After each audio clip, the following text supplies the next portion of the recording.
On Friday, Tory Minister Zac Goldsmith publicly clashed with Prime Minister Rishi Sunak after resigning from the government with an attack on the Prime Minister's apathy towards the environment. In response, Mr Sunak accused the Conservative peer of quitting rather than apologising for his role in a campaign to undermine a parliamentary committee's probe into Boris Johnson, of whom Mr Goldsmith is a well-known backer. So, obviously a rather tangled knot there. Here to discuss this Tory tit-for-tat and whether Zac Goldsmith has a right to make claims on the government's green agenda, whether those claims are correct. Please welcome visiting professor at London South Bank University, James Woudhuysen.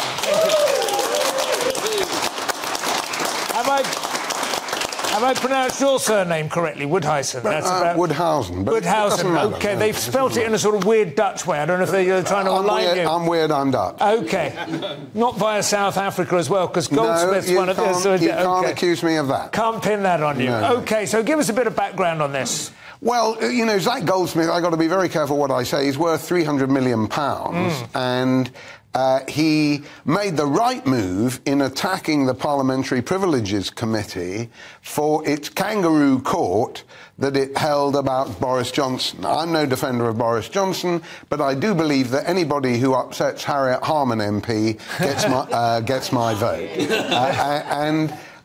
She has now escalated it so that any MP, and next it'll be you and me, who has a go at the Privileges Committee, which enjoys a great amount of privilege, is going to be, you know, for the chop. Yeah. And I think he was quite right to have a go at them. Where I think he's completely wrong is to attack the Sunak government for not going far enough on green matters. Just this morning we've learnt that they're going to erect pylons all over the country to carry the enormous amount of electric charge that is going to be needed for all the squillions of electric cars that are suddenly going to appear after 2030 and 2035. It's all rubbish. The government is moving ahead to restrict our rights through low traffic networks, through heat pumps, through everything, really. And the only problem for Zac Goldsmith was it wasn't doing enough of that repression. Right. So that's interesting. So on the one hand, we regard him as a champion of free speech and the right to resist parliamentary overreach. And on the other hand, he's talking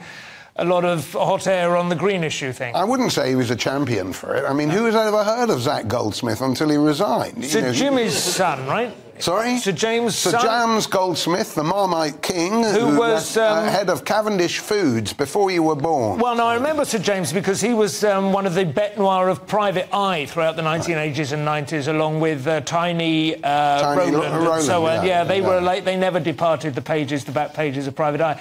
Zac is, by comparison, a fairly mild-mannered sort of figure. Well, I think if you look at his love for Lord Deben, the head of the Climate Change Committee, if you take his record of support for David Cameron, for Boris Johnson, for Liz Truss, for Rishi Sunak, I wouldn't describe his green views as mild at all. I'd say they were ferociously batty, myself. Ferociously batty? That's a powerful phrase. Yeah. Well, he's in love with indigenous peoples, and the next thing you'll know, he'll have a ring through his nose because of the special knowledge they have about the planet. And really interesting, if you read the Observer editorial today, you know, they endorse his resignation because they think that Boris was terrific about the environment. Now, there was a time when they didn't like Boris and grandees like Zac Goldsmith, but now, just because they make enough green noises, they get the Guardian vote. He's got the sort of Chief Seattle speech that all things are connected and all that sort of business. All of that, yeah. We cannot eat money and so on. But, the mysticism that envelops the green movement really is quite shocking. I do want to ask you about the electric cars thing, since you raised that, and I didn't know the pylons were going up. I live in Brighton and Hove, which is, of course, famously... Well, absolutely.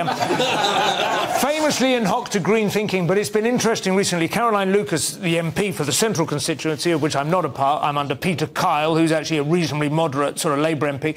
But we have had a lot of Greens in our council, and they've been turfed out recently in the most recent council elections because people were fed up of the incoherent and sort of totemic policies that didn't actually work on the ground. And their effort to try and make green motorists the coming thing is so totally at odds with the availability of charging units. I mean, it's just absolutely absurd. Well, I don't really go too much on the charging units thing, Simon, because it's really Grant Shapps's complaint. You know, I've got a big electric roller. Where are my charging units? You know, and that doesn't apply to most of us. That's not the problem. The problem is if you actually bother to read, struggle through the 400 or 600 pages of the Climate Change Committee, unelected, Lord Deben, lots of Greens. If you go through their report, they're, adamant that the 2030 ban on petrol and diesel vehicles must go ahead.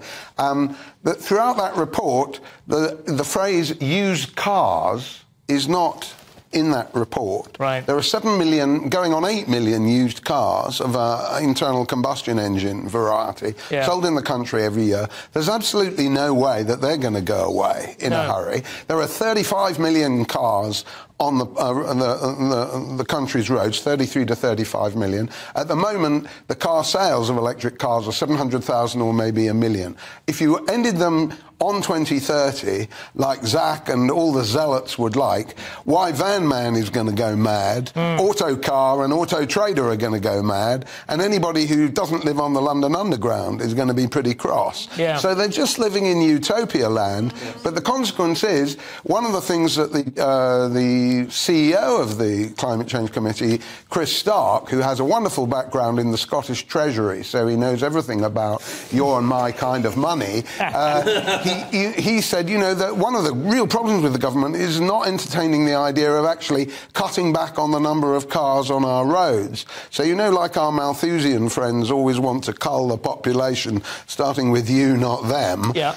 They want to stop you driving your cars kind of now, But can I ask you, is there, I think you would be speaking to preaching to the choir to a large extent on the GB News network, but is there anyone you can vote for to demonstrate your enthusiasm for the petrol-driven future? It seems like the two main parties are offering scant differences. My slogan is run, Simon, run. Yeah. I'll vote for you. I'll vote for anybody in the audience. I will not vote for Zac Goldsmith. I will not vote for Harriet Harman. And don't talk to me about David Miliband. We are really going backwards. And, I like the environment. I like animals, as long as I don't identify as an animal. I like planets. The joke is usually I couldn't eat a whole one, but of course with animals you possibly could. I don't know. No, I think you've lost me there, Simon. Well, yeah, I like children, but I couldn't eat a whole one. I can't remember who that was. But I'm not going there. But, what we need is normal people to stand up and have the facts at their fingertips and the coherent arguments to rebut this green madness. Because what it really is about is rationing our energy, stopping our mobility, and never insulting Harriet Harman again. It's repressive, it's reactionary, and it's no way forward for this country. And, of course, the other issue which ties in with it is in terms of fuel security, energy security, which was, of course, the Ukraine war came in with almost extraordinarily, almost implausible, perfect timing with the elevation of the green agenda. Well, the green argument on that is that wind power is 9 times cheaper than gas-fired power stations. That's based on an article in the Carbon Brief, which has been completely dismantled by anybody who knows anything. So, they're not right about it being cheaper, but they do argue that, in order to establish energy security, the best thing is to use renewables, otherwise known as unreliables. Yeah. It is not true, because what's going to happen, what's already happening, is we're buying a shed load of shale gas from America, some from Russia as well, because we can't do without it. Gas, you might not like it, it's going to be around for decades, and that's a fact. You can't undo it. It's not intermittent. And the stuff we get will probably end up being dirtier in many regards than it would have been if we'd made it at home. I'm not sure I buy the whole term clean energy, dirty energy, right? Clean energy means energy from China, because it's China that's doing all the wind turbines, it's China that's especially doing the solar panels, it's China that does does the electric vehicles. If you want to talk about mining cobalt with your hands as a child, as 40,000 children do in the oh-so-democratic Republic of the Congo, that ain't clean, folks. Nobody can call that clean. Steer my daughter towards that as a gap year, but it didn't come out that way. Well, steer her towards... See how the other half have lived. What, mining with your hands? Well, you know, it would have warmed her up, I think, for You're 3 a years tough at guy, university. Simon. Yeah. James Woudhuysen, ladies and gentlemen, our guest.